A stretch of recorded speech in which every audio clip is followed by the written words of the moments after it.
hopefully Chapel Hill, because now that I go to this school, I'm gonna rep it and I want everyone to come to Chapel Hill.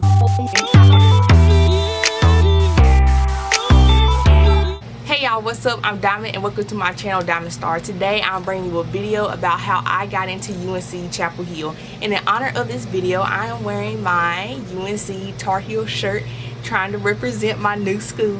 And before I get into the video, please make sure that you hit that subscribe button and continue to support me. And I like to thank you so much for all the support that you guys have given me so far. And also please make sure that you like the video. If you like these types of videos, you want to make more videos about how I got into other schools, like the video if you found it helpful, and also share the video of whatever you need to do on all your social media so anybody else who's applying to UNC Chapel Hill can know how to get in. So the only stat I have for the application season of the year 2016-2017, that over 40,000 applicants submitted an application to the admissions office. But I have looked into last year's application season and I've just found a profile on their first year students. For the fall of 2016, over 35,000 people applied to UNC Chapel Hill. Of that 35,000, they only accepted 9,000. Of that 9,000, only 4,000 actually came in as first year freshmen. 78% were in the top 10% of their class. 13% were in the top 1 or 2%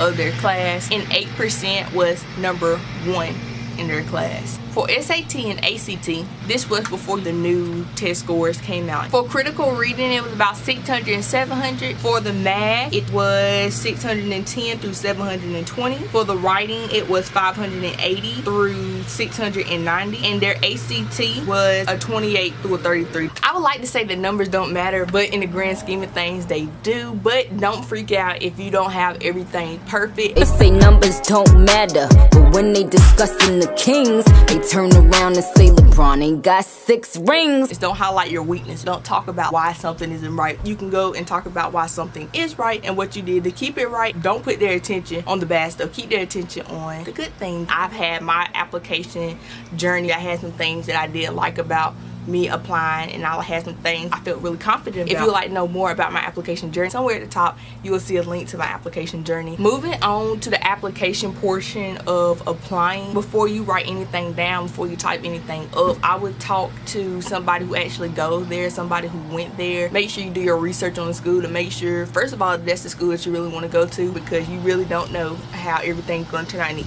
end of applying to college. So you just want to make sure that every place that you apply to is somewhere that you want to go. Once you finish your research, you want to make sure that you apply early. I cannot stress this enough. I believe their early action ends in October the 15th. I knew to apply early, but I almost missed their deadline last year around this time in October. There was a hurricane that came, Hurricane Matthews, and it really did some damage. And because of that, they extended it, I believe, like a week. Had they not extended early action that week, I probably wouldn't even had applied. Also, the acceptance rate during early action is higher. So there's no binding contract when it comes to applying early. You can still apply to other schools, but you also know earlier than everybody else if you're getting in and you're able to go. On the application, stress your leadership experiences. Yes, they know your GPA. Yes, they know your test score. Yes, they know all of the number stuff about you. But let me tell you something. Most people applying to UNC Chapel Hill, or at least a lot of people applying to UNC Chapel Hill, have either better stats than you do or have the same stats as you do. There are more qualified applicants than there are seats available in the freshman class. So your goal is to make yourself stand out from everybody else. If you are a president of a club, secretary, vice president, treasurer, public information officer, anything like that, you want to make sure that you let the admissions officer know. The admission officer only knows what you tell them or you will allow them to know. So let them know all the great things that you do outside of the classroom. In addition to your leadership experience, you want to make sure that you stress your service learning volunteer hours. Me, I had over 400 hours of volunteer service. Not only did I say I have this amount of community service or service learning hours, I really put what that meant to me and how that impacted me and how I want to continue serving my community. Instead of just throwing out a number, go more in depth and tell them why you put that much time into the service learning. You don't want to be like, I did 400 hours just to get into college.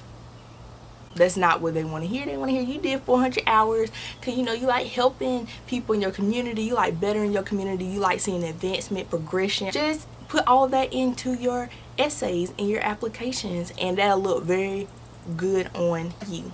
And who knows, it might even get you accepted. Girl, stop playing with me. Aside from your actual application, aside from your personal statement, every school has these supplement questions that they require along with your application. UNC Chapel Hill requires you to answer 2 out of 3 questions. I do remember just one question that I answered, and it was, what are your goals for the next 10 years, next 10 months, or the next 10 weeks? I remember choosing 10 months because it was in October, so 10 months would have been August. I was telling them how I would be able to look back on the moment of me applying, telling myself thank you. The last thing I'm going to say about the actual writing out of the application is to write as if you're already a student. Just make sure the confidence shows through your writing that you can handle anything that Chapel Hill has to throw at you. Even if it's not your top choice, write as if the moment that they accept you, you are going to accept their offer. They're looking for guaranteed spots. They need people to go to their school. They don't want to accept somebody for them to go somewhere else. Now, this next part I do believe is only for North Carolina seniors, or maybe you are a junior, you might want to do this. I've heard that if you go into the North Carolina Governor School, that's like your automatic ticket into UNC Chapel Hill. I don't know if that's true or not. I did not do the Governor School. I did want to let y'all know, just in case you did have the opportunity to do it. Doing a Governor School would look good on your college resume, no matter what school you apply to. The last tip I want to give you about getting into Chapel Hill is to get your teachers to write some bomb recommendations for you. This formula is like foolproof. If you get someone like a principal to write your recommendation, they're going to attest to your character. This person is someone that you want on your campus and will bring positive energy. The next person you want to write your recommendation is someone who teaches something that matches your major. If you want to major anything STEM, get one of your science teachers or your math teachers from at least the 11th grade, and they can say, I really see them excelling in this field. The last recommendation for the community leader shows you're pushing towards positive change in your community. Well, this is all that I have for this video. I hope you have enjoyed. If you did, please make sure that you hit the like button and share it on your social media profiles or with anyone who you feel will apply to Chapel Hill, or anyone who's looking at applying to Chapel Hill to help them get accepted. Lastly, don't forget to subscribe so you don't miss my journey in Chapel Hill. Also, so you don't miss any more college advice videos to help you get into your dream school. Once again, thank you so much for all the support that you guys have been giving me. I greatly appreciate it. And for now, I'm DymondStar, and I'll see you in the next one.